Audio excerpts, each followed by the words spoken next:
Ce programme vous est offert par Illico Cash.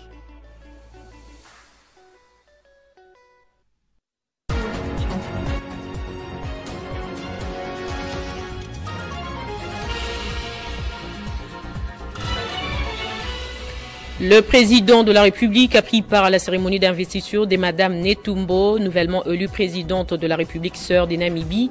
À son arrivée, le chef de l'État congolais a été chaleureusement accueilli.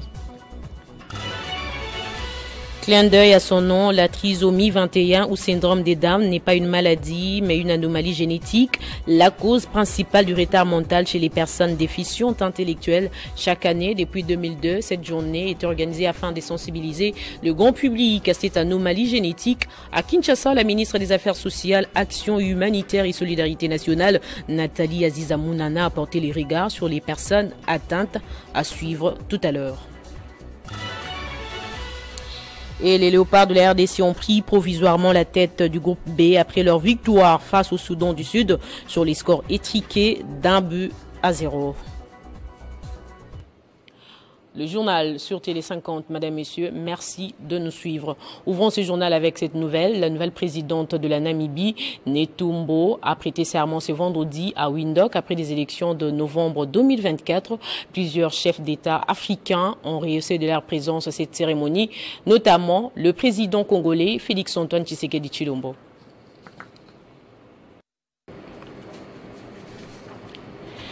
Dans l'actualité également, la justice qui séjourne dans la province du Congo central. Le ministre de la Justice s'est également rendu compte de l'opération de la prison centrale du haute sécurité de Chikapa dans la ville de Boma. Le ministre d'État en charge de la justice et garde des Sceaux Constant Moutamba a procédé ce jeudi à la visite d'inspection de la prison de haute sécurité de Tinkakasa dans la province du Congo central. Infrastructure pénitentiaire avec plusieurs compartiments, cette maison carcérale datant abandonnée sera désormais la destination de tous les détourneurs des deniers publics et l'ode de tous les criminels, annonce le ministre de la Justice. Dans cette prison, il y a un bunker. Quand vous y êtes, c'est difficile pour vous de vous évader et c'est difficile pour vous de trouver votre famille sans l'autorisation d'État. Et donc, nous avons décidé de la réhabiliter en toute urgence pour pouvoir y transférer un certain nombre de prisonniers de grand chemin. Et les travaux vont certainement démarrer dans les semaines qui suivent. Parce que nous sommes venus avec des entrepreneurs qui vont nous faire un état des lieux clair, avec un budget y associé qui puisse nous permettre d'amorcer les travaux. L'objectif pour les gardes du Sceau est de construire des prisons réhabilitées celles qui ne sont plus opérationnelles. Cette prison a été abandonnée depuis l'époque coloniale. D'après les informations recueillies sur place, 95% des habitants d'Eboma ne savent même pas l'existence de cet endroit. Notons qu'une fois réhabilitée, la prison de Tinkakasa va faciliter la célérité dans l'exécution du programme de désengorgement des prisons en RDC. Je le disais au sommaire, 21 mars 2025, le monde célèbre la journée de la trisomie 21. Le thème choisi est « Améliorons nos systèmes de soutien ». L'occasion pour la ministre des Affaires sociales, Action humanitaire et solidarité nationale, Nathalie Aziza Mounana, d'appeler tout le monde d'user de tout ce qui est à leur possession pour apporter le soutien moral, psychologique et social aux personnes trisomiques 21. Sous le haut patronage de l'infatigable ministre des Affaires sociales, Action humanitaire et solidarité nationale, Nathalie Aziza Mounana, l'association Sans Frontières célèbre ce 21 mars 2025 la journée de la trisomie 21 au village Bondeko sous le thème « Améliorons nos systèmes de soutien ». Après la prière et l'hymne national, plusieurs intervenants ont défilé pour parler de l'encadrement des personnes trisomiques 21. Étant des personnes entières, elles peuvent jouir de mêmes droits comme tout le monde. Mais à cause de leurs difficultés, elles ont droit à un soutien spécifique ou soins appropriés, d'où il faut un amour pour cette catégorie des personnes et aussi un soutien social, psychologique et moral. La personne trisomie 21, mes chers amis, c'est une personne à part entière comme vous et moi créée à l'image de Dieu. Elle n'a pas commis un péché quelconque pour subir ce sort-là, mais c'est un concours de circonstances. Prenant la parole, la ministre des Affaires sociales, Action humanitaire et Solidarité nationale dit de tout faire ce qui est à son pouvoir pour apporter la prise en charge psychologique, psychosociale et morale. Ce travail, si vous n'avez pas l'amour, vous ne savez rien donner. Linga mwana, sokozana moko trisomie nandako, linga wayende lingi bana nyonso. Ils sont une bénédiction pour vous. Peut-être que vous ne le savez pas maintenant, mais un jour, vous saurez que vous êtes une bénédiction pour des autres. Et je suis là pour vous encourager, pour vous dire que le gouvernement vous aime. Je ferai tout ce qui est à mon pouvoir pour vous accompagner. Nzamba Sungabino, qui vous donne l'amour pour ses enfants, pour nos enfants. Parce que la technologie est en train d'évoluer. Demain, on ne sait pas, on aura peut-être un autre discours. Ne vous découragez pas. Dans sa générosité légendaire, Nathalie Aziza Mounana a partagé un repas des cœurs avec les enfants trisomiques 21. C'est en 1959 que le syndrome a été découvert. La trisomie 21, appelée syndrome de Down, est plutôt une anomalie génétique qui survient lorsqu'une personne possède un chromosome de plus à la 21e paire. Et la ministre Nathalie Aziza Mounana a également échangé avec le président du Conseil national des droits humains, Paul Ntsampou. Les deux personnalités ont discuté sur les violations massives des droits humains dans les zones sous occupation rwandaise. Plus de détails dans ces reportages de Jean-David Kilolo. C'est une journée chargée pour la ministre des Affaires sociales, Action humanitaire et Solidarité nationale, Nathalie Aziza Mounana, qui a commencé au centre Wallonie Bruxelles de Kinshasa à la journée des réflexions sur la Congolaise au centre de toutes les ambitions. Au cours de la conférence, la ministre des Affaires sociales a sensibilisé la jeunesse féminine, fille d'aujourd'hui et femme de demain, à intégrer massivement l'armée congolaise pour défendre la patrie. Et dans son cabinet de travail, Nathalie Aziza Mounana a accordé son audience au président du Conseil national des droits de l'homme, Paul Ntsampou. Ensemble, ils ont passé en revue la situation des droits de l'homme dans les zones occupées dans l'est du pays par le Rwanda et les supplétifs du M23. Ils ont aussi dénoncé la concentration des violations de droits humains. La question des réfugiés dans les pays limitrophes n'a pas été non plus oubliée dans cette audience. J'étais au Burundi, où j'ai vu les masses de populations et de compatriotes, surtout les femmes et les enfants non accompagnés. Voilà pourquoi aujourd'hui, en ce qui concerne le social, il est de bon aloi que je vienne discuter, échanger les informations avec son Excellence, qui m'a très bien reçu et qui m'a dit ce que fait le gouvernement. Et l'espoir est permis que le cri d'appel que les populations, pas moins de 100 000, qui ont quitté l'encoignure de Ruzizi et les lacs Tanganyika pour fuir et se réfugier au Burundi, à Bujumbura par exemple. Des victimes, je les ai vues, des directs et même des victimes, des gens qui ont perdu leurs parents. Ces échanges traduisent l'intérêt combien soutenu du gouvernement souminois en faveur des populations meurtries dans l'est de la République démocratique du Congo et la détermination du chef de l'État, Félix-Antoine Tshisekedi Tshilombo, pour une solution durable. Le maire de la ville de Béni, le commissaire supérieur principal Jacob Nyofondo, a lancé ce vendredi l'identification de tous les officiers et soldats des forces armées de la République démocratique du Congo sans affectation ou unité provenant d'autres villes du Nord Kivu et présent à Béni. Cette identification s'inscrit dans les cadres de la maîtrise des effectifs pour la réorganisation des troupes en temps de guerre. Vous êtes maire de Béni au Nord Kivu. Dites-nous, qu'en est-il de l'opération? C'est-à-dire, j'avais appelé tout le monde pour l'identification parce qu'il y a beaucoup de militaires qui sont sur place ici à Béni. Les éléments sans unité et les officiers sans fonction. Alors nous voulons identifier tout ce monde-là pour qu'on leur trouve le travail en attendant la décision de la hiérarchie. Êtes-vous sûr que cette opération sera une réussite? C'était... ils ont été très nombreux et puis il y a un travail qu'on est en train de faire pour organiser, n'est-ce pas, le peloton et à la fin, on va essayer de caser chaque élément pour qu'il ne déambule pas ici en ville de Béni, comme ça ne sera pas très bien. Bon, pour le moment, je vous confirme, la situation sécuritaire est relativement calme. Merci beaucoup, monsieur le maire de la ville de Béni, pour toutes ces précisions. Dans l'actualité également, la Dynamique Grande Orientale a organisé ce vendredi une cérémonie de soutien aux activités du président de la République, Félix-Antoine Tshisekedi Tshilombo, en ces temps de guerre dans sa partie Est.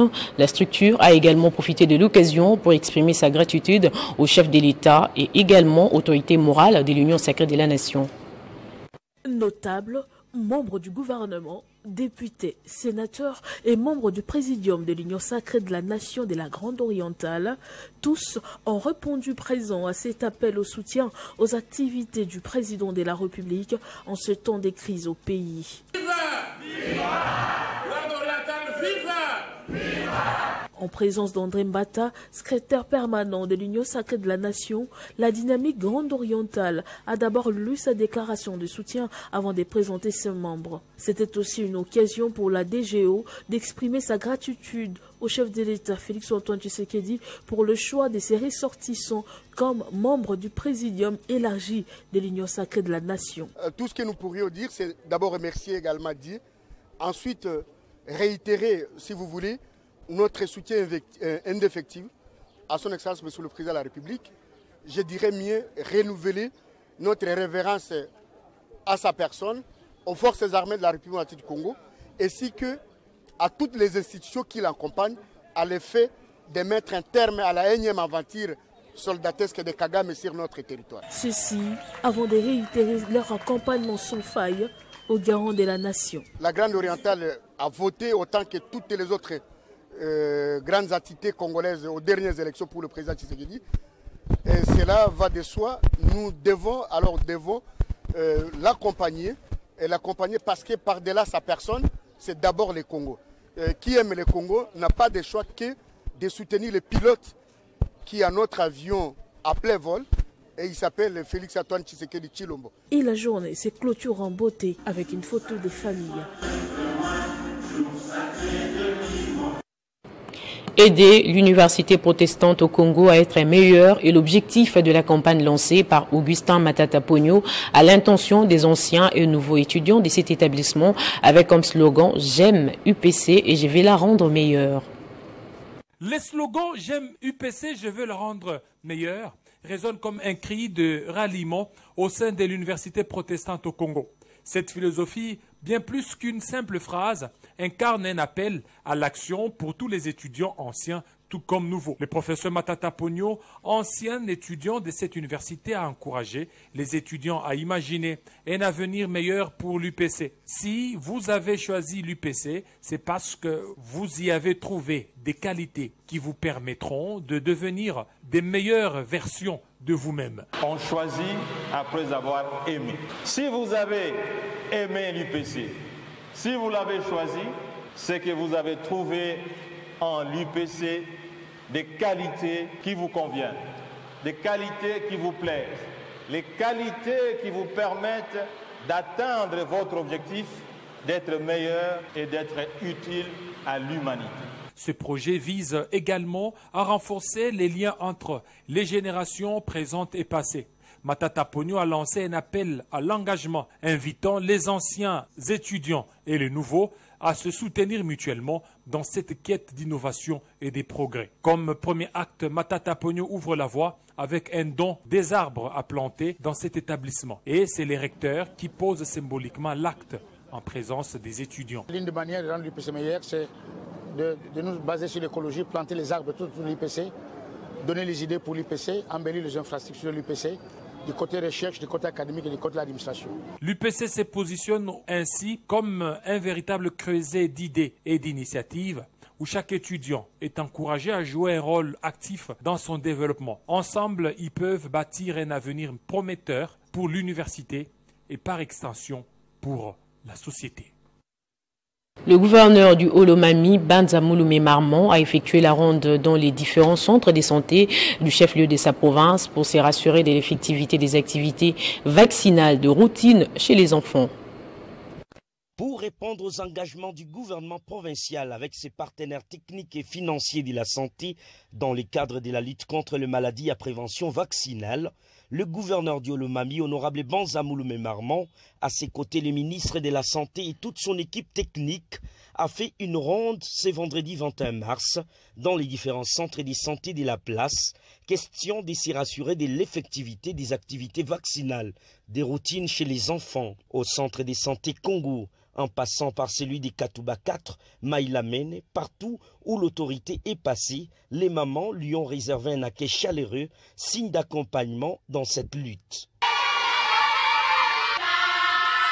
Pour lier l'utile à l'agréable, les patrons de la Provence a vacciné quelques enfants en demandant aux mamans qui sont présentes d'être le porte-parole de celles qui sont restées. Nous répondons aux engagements de notre pays par rapport aux partenaires.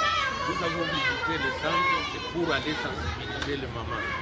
Les mamans amènent les enfants vers le centre de santé pour la vaccination parce qu'un enfant vacciné constitue pour nous, comme province, une très grande richesse.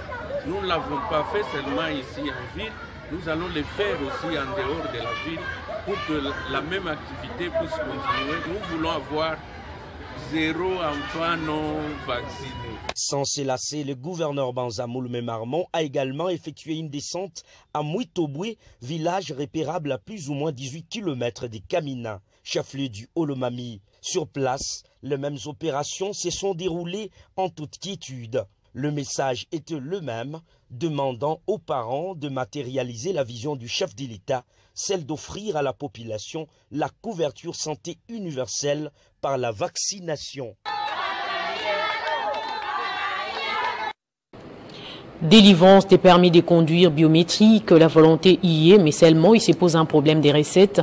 En visite d'inspection ce vendredi, le directeur général des recettes administratives, judiciaires, domaniales et de participation d'IGRAD, Étienne Ouchoudi Lutula, s'est imprégné des conditions des opérations des ventes des permis de conduire au secrétariat général des transports. Suivez.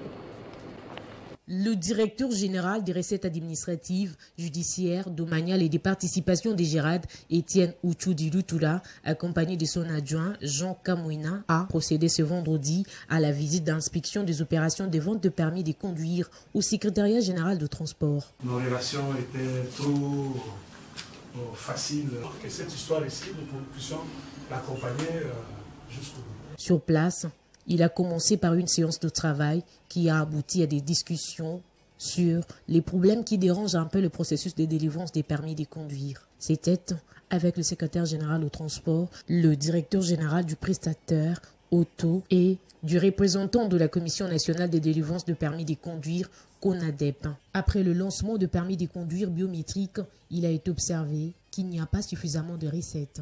Après le lancement de cette opération par Son Excellence, Monsieur le Vice-Premier ministre, ministre des Transports, nous avons constaté que les recettes ne suivent pas. C'est pourquoi nous avons jugé bon de tenir une réunion de travail avec le secrétaire général au transport, avec les prestataires autogistes, ainsi que la commission CONADEP. Après cette réunion, le directeur général de la DGRAD et sa suite se sont dirigés vers la salle d'examen théorique où le patron de cette régie financière a réussi avec brio son test théorique. Ensuite, il s'est rendu à l'autodrome pour effectuer l'examen pratique avec succès. Il va aussitôt se rendre à la salle d'ordonnancement où est établie la taxation pour finir à la capture. Je voulais juste profiter aussi de l'occasion pour me rendre compte de la pratique. J'ai souscrit toutes les étapes. Et je vous informe que j'ai passé les tests théoriques. J'ai satisfait. Par ailleurs, il s'y est de signaler que les coûts d'acquisition des permis de conduire pour les requérants sont répartis de la manière suivante. pour la catégorie A, concernant les engins à 2 roues, 38,5 $. La catégorie B, les véhicules à 4 roues, 71,5 $ pour les catégories C, D et E. Concernant les véhicules à plus de 4 roues, les prix s'élèvent à 99 $. L'ISIPA et CTH se sont engagés pour un partenariat stratégique pour l'avenir de la technologie en Afrique. Ce vendredi, ils ont procédé à la signature d'un protocole d'accord. Suivez. Ce protocole d'accord signé par Ikanda Odimba, PDG de l'ISIPA, et Chancel Cédric Goma, PDG de CTH, vient sceller une collaboration entre deux institutions de référence représentant les meilleurs de l'enseignement technologique en République démocratique du Congo et au Congo-Brazzaville. Il repose sur plusieurs axes, notamment échanges culturels entre étudiants et enseignants, transfert de technologies pour une formation des pointes, stages académiques offrant de nouvelles opportunités aux étudiants, renforcement des compétences collectives des enseignants et étudiants. C'est un sentiment de joie parce que, comme je l'ai dit tantôt lors de mon mot, que c'est une vision qui vient d'être transformée en réalité. Ce partenariat est également l'aboutissement du rêve du père fondateur de l'ISIPA, Feu Martin Ikanda Onyangunga, qui avait initié les premières démarches des coopérations avec les institutions congolaises des Brazzaville. Et l'objectif étant toujours de prendre ce qu'il y a de meilleur ailleurs et l'ajouter à ce que nous avons déjà. Et de l'autre côté, il y avait aussi ce même désir de l'existence de l'ISIPA depuis des années. Et ici, nous avons voulu unifier, c'est-à-dire au niveau du programme, donc le programme de cours, nous avons regardé ensemble ce qu'il y a de mieux là-bas et ce qu'il y a de mieux chez nous.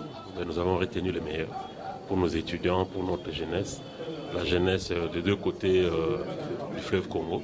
Tout porte à croire que ces partenariats marquent un tournant historique pour l'enseignement dans les secteurs des technologies en Afrique centrale. Pour immortaliser ce rendez-vous, une photo des familles a sanctionné la cérémonie.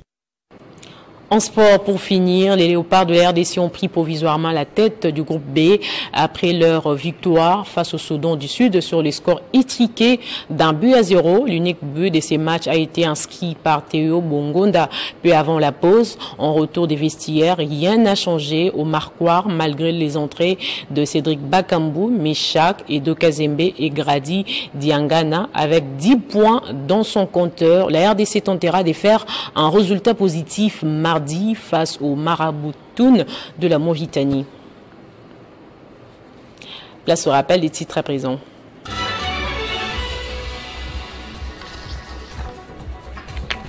Le président de la République a pris part à la cérémonie d'investiture de Madame Netumbo, nouvellement élue présidente de la République sœur des Namibie. À son arrivée, le chef de l'État a été chaleureusement accueilli.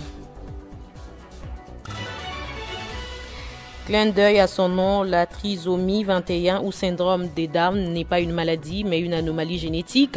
La cause principale du retard mental chez les personnes déficientes intellectuelles. Chaque année, depuis 2002, cette journée est organisée afin de sensibiliser le grand public à cette anomalie génétique. À Kinshasa, la ministre des Affaires sociales, Action humanitaire et solidarité nationale, Nathalie Aziza Mounana, a porté les regards sur les personnes atteintes.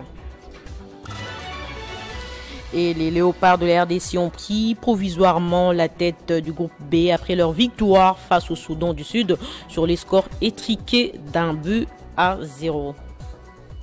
Ainsi s'achève complètement ce journal. L'actualité se poursuit sur le www.tele50.cd et sur YouTube Banamboka Congo.